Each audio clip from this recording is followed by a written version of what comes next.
billion. Last year, JP Morgan invested $12 billion in technology. Now add in the other banks, asset managers, hedge funds, mutual funds.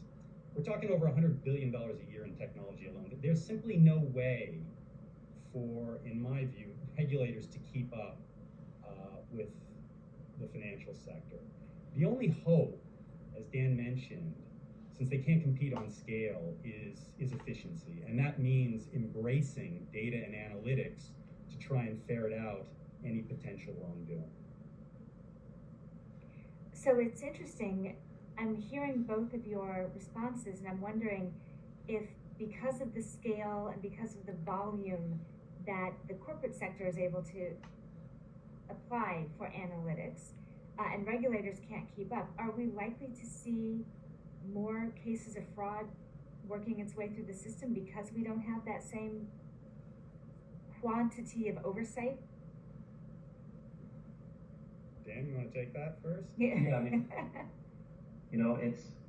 feel like we should be uplifting and have a happy conversation.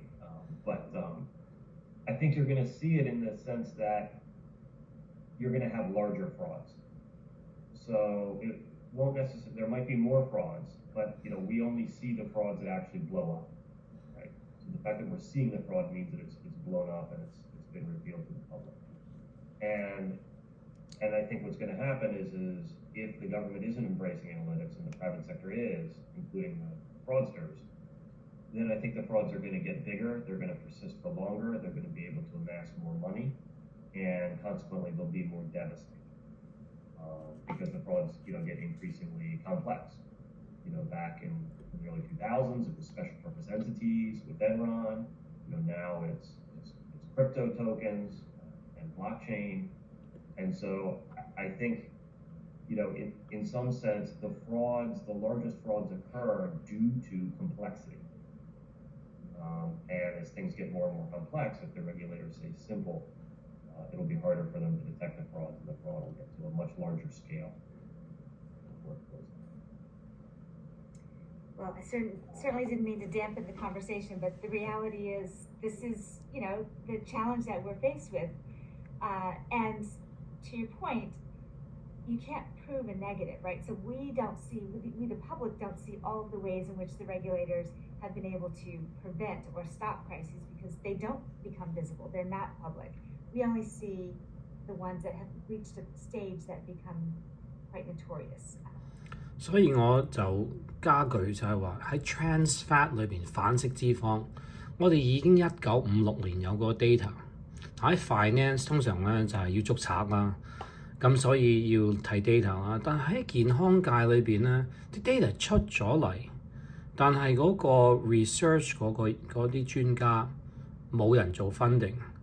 做咗初期嗰一樣嘢之後咧，大家就話俾多啲 data， 所以搞咗70幾年，都仲係唔係所有國家 ban 咗反式脂肪，要等到 World Health 終於啦，咁但係70年咧，70幾年，咁嗰個傷害邊個負責？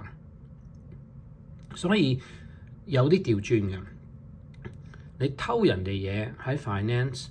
就政府當然捉你啦，有美國有 SEC， 香港嗰邊有 ICAC， 但係個問題就係喺健康界裏邊咧，你要出幾多 data 先至會有改變改進。仲有就係、如果 data 可以幫到我哋一般人去明白，可能我哋會避免呢啲問題咯。So let me use open banking as sort of an illustrative vehicle to what I'm trying to get at.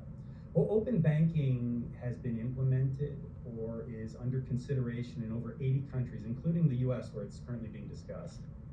So loosely speaking, think of open banking as this concept to ease consumers' ability to share their financial data across intermediaries in fintech. So I'm a B of A customer.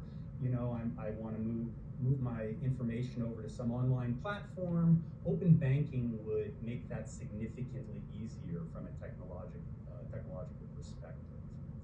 Now, this sounds great, right? It gives me more control over my data, in some sense, greater ownership.